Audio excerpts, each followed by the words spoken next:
아브라함의 자손은 이삭과 이스마엘이라.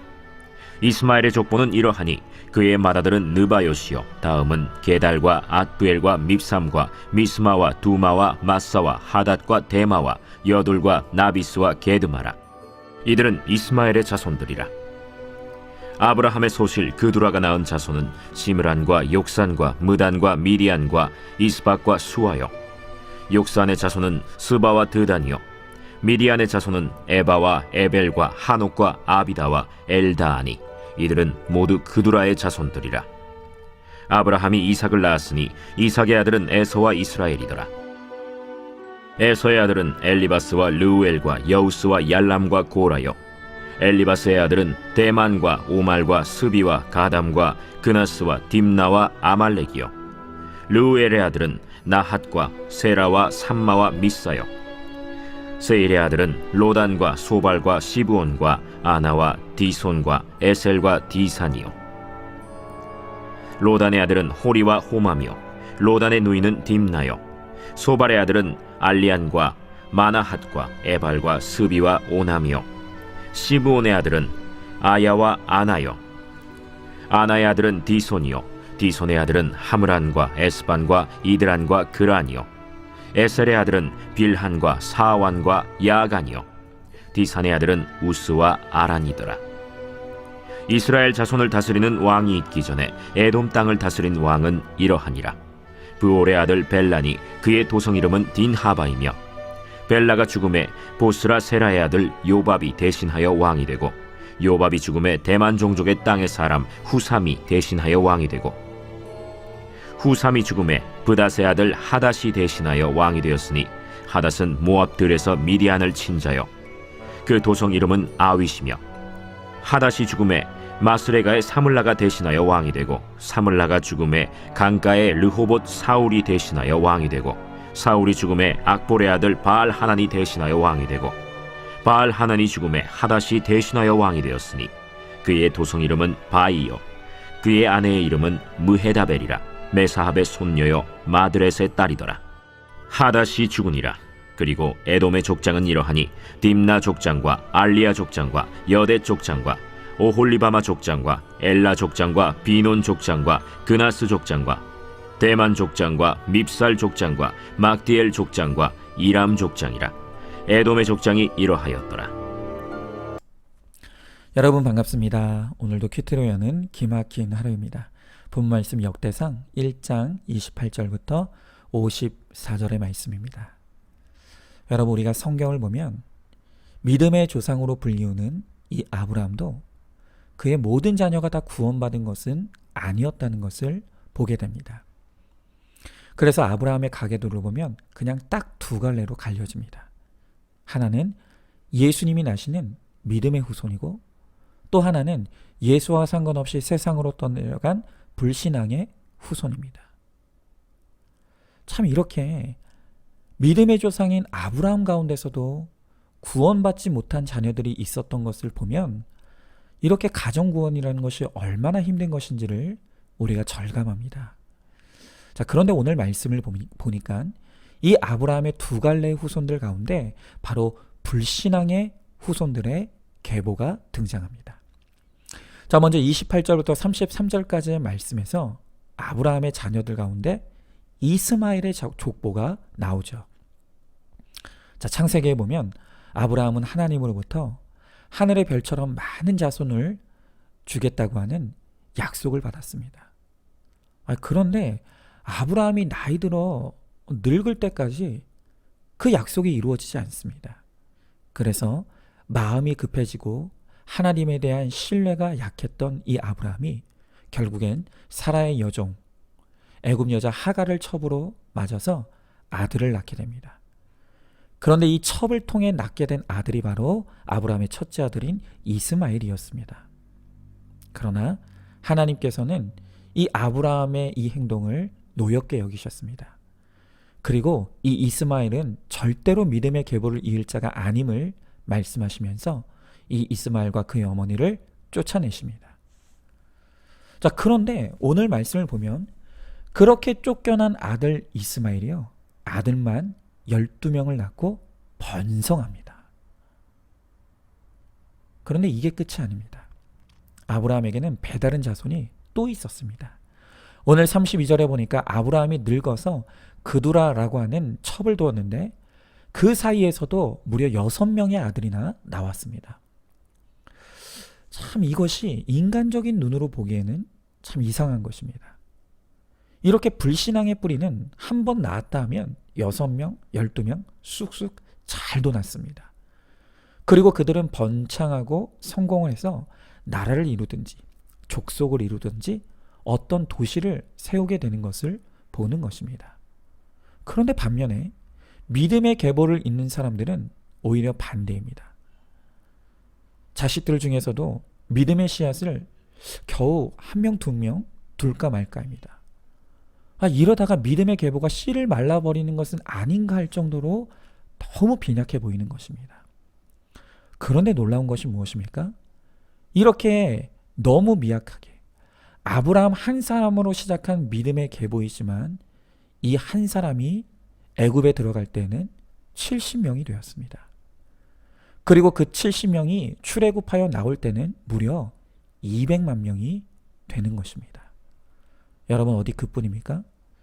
기독교 역사 2000년 가운데 교회는 항상 마치 상한 갈대처럼 늘 꺾이고 제거하려는 시도들이 있어 왔습니다. 늘 너무 위태로워만 보였습니다. 그러나 그럼에도 불구하고 하나님의 구원의 계획은 한 번도 실패한 적이 없었습니다. 교회를 핍박하던 핍박자들은 사라졌지만 교회와 또 하나님을 믿는 믿음의 계보의 후손들은 이 세상에 남아 민들레 홀씨처럼 전 세계로 퍼져 나갔습니다. 그리고 마침내 아브라함에게 주셨던 약속 그대로 별과 같이 많은 믿음의 후손들이 세워지게 되는 것입니다. 여러분, 우리도 마찬가지입니다.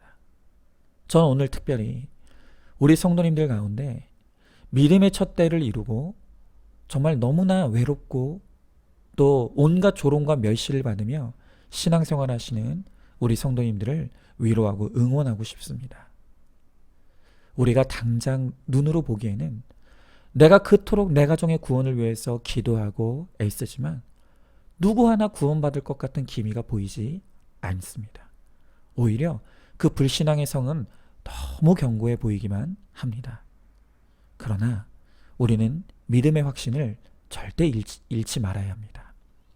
이렇게 너무나 연약한 아브라함 한 사람을 통해 수를 셀 수 없는 많은 믿음의 후손들을 일으켜 세우셨듯이 하나님은 나를 내 가정의 아브라함으로 세우신다는 것입니다.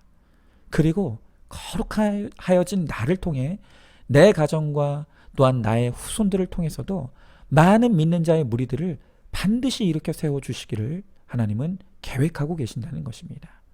비록 지금은 보이지 않지만 또 내 생전에 그것을 보지 못할 수도 있지만 내가 믿음으로 거룩과 나의 사명을 이루는 삶을 살아갈 때 반드시 주님은 내 죽은 다음에라도 믿음의 세대가 일어나는 것을 반드시 저 낙원에서 천국에서 보게 하실 줄로 믿습니다. 자, 질문해 봅니다. 하나님께서 나를 아브라함처럼 믿음의 조상으로 세우고자 나를 내 가정에 먼저 믿는 자로 부르셨음을 믿고 있습니까? 여전히 가정의 구원이 멀게만 느껴지고 외롭고 낙심되고 있습니까? 거룩을 쫓고 사명을 이루는 나의 삶을 통해 반드시 내 살아생전에 보지 못하더라도 내 죽은 다음에라도 내 후손들이 믿음의 세대를 일으켜 주실 것을 믿으시기 바랍니다. 자, 다음으로 오늘 34절부터 42절의 말씀을 보면 에서의 후손들이 나옵니다. 자, 여러분, 아브라함을 통해 이제 이삭이라고 하는 믿음의 자손이 나왔습니다. 그리고 그 이삭 가운데서 맏아들이 나왔는데 그가 에서이고 그리고 둘째 아들이 야곱이었습니다. 그런데 이 창세기를 보면 이삭은 이 두 아들 중에서도 에서를 참 사랑하고 편애했습니다. 왜냐하면 에서는 남자답고 성실하고 능력도 많았습니다. 그런데 그런 아들이 또 효자이기까지 한 것입니다. 여러분, 이런 아들을 누가 사랑하지 않을 수가 있겠습니까?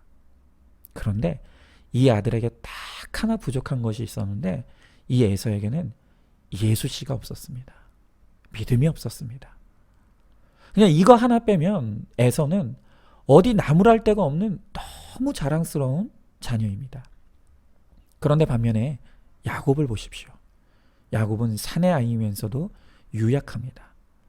딱히 뭘 잘하는지도 모르겠습니다. 그냥 밤낮 엄마 치마폭에 쌓여 사는 것 같은 도무지 자랑할 데가 없는 아들이 야곱이었습니다. 그런데 그 아들은 또 딱 하나 가진 것이 있는데 그 안에는 예수씨가 있더라는 것입니다. 하나님의 은혜를 사모하는 마음이 이 아들에게는 있었습니다. 자, 여러분, 우리 한번 정직하게 물어보자고요. 만약 여러분들이라면 이 두 아들 중에 누굴 더 자랑하시겠습니까? 여러분이라면 어떤 자식이 더 자랑스럽게 느껴지시겠습니까? 여러분, 우리도 마찬가지입니다. 에서같이 공부 잘하고 돈 잘 벌고 그런데 나에게 효도까지 하는 그 아들은 자랑하고 싶어서 입이 근질근질할 것입니다.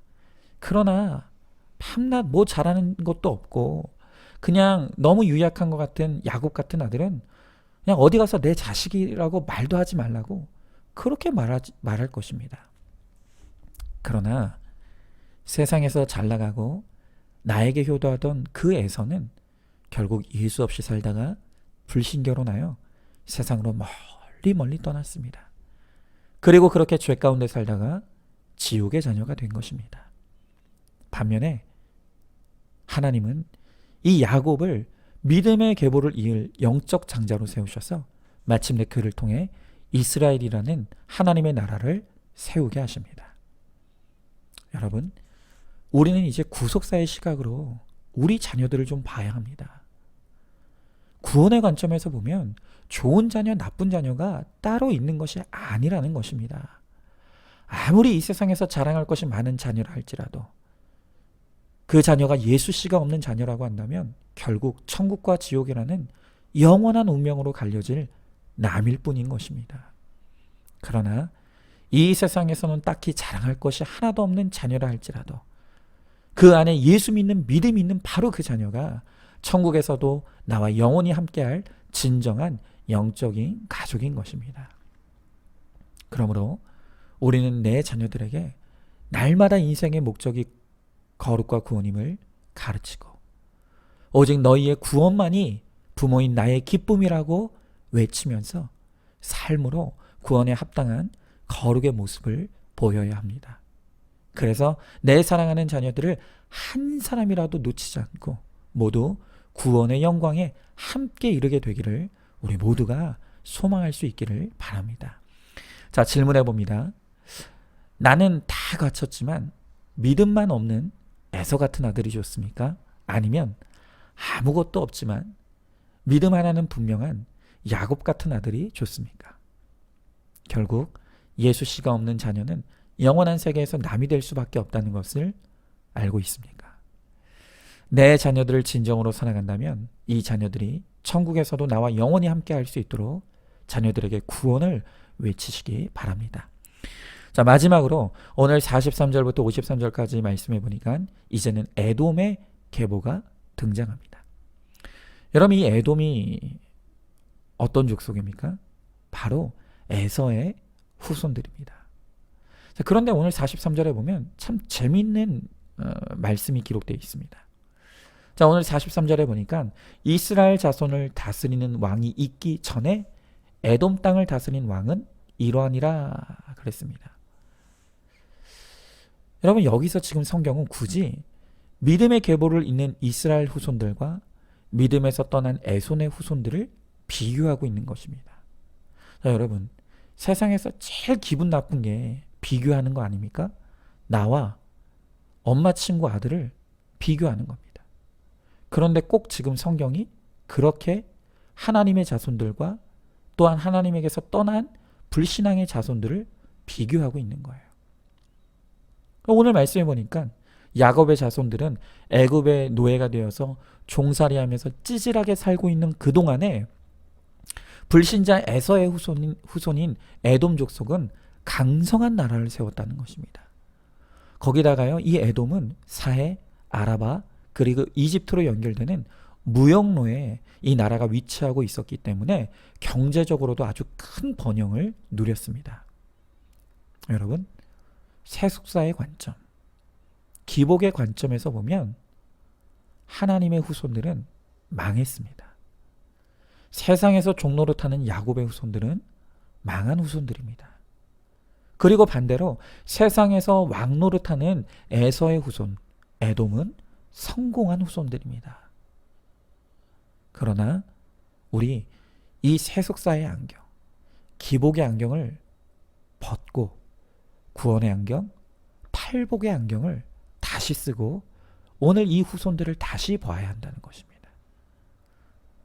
오늘 구원의 관점, 또 팔복의 관점에서 보면 야곱의 후손들은 비록 이 땅에서 종노릇하며 이 땅에서 기대하고 소망할 것이 없었지만 바로 그것 때문에 그들은 오로지 하나님을 그들의 왕으로 삼고 구원을 그들의 소망사와 삼아서 거룩한 공동체를 이루게 되는 것입니다.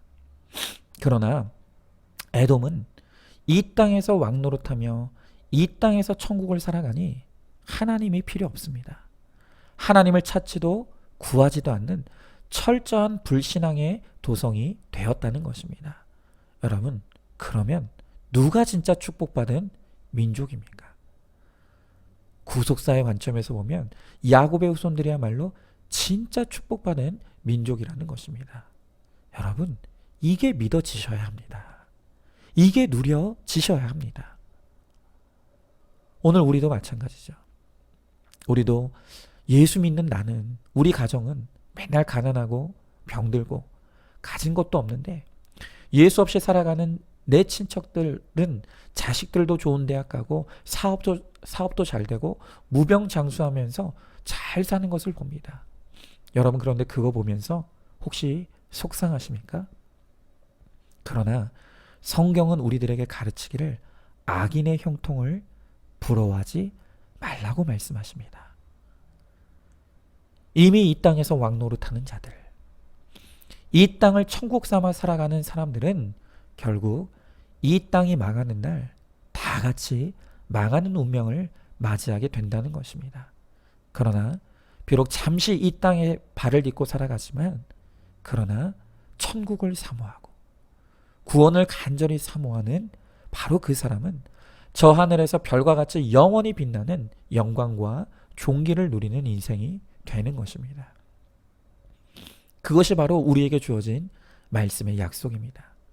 우리는 이 말씀대로 믿고 살고 누림으로 비록 내 힘으로 된 땅 한 평이 이 세상엔 없다 할지라도 이미 이 땅에서 천국을 누리며 절대 평강과 기쁨을 누리며 살아가는 저와 여러분 우리 모두가 되기를 소망합니다.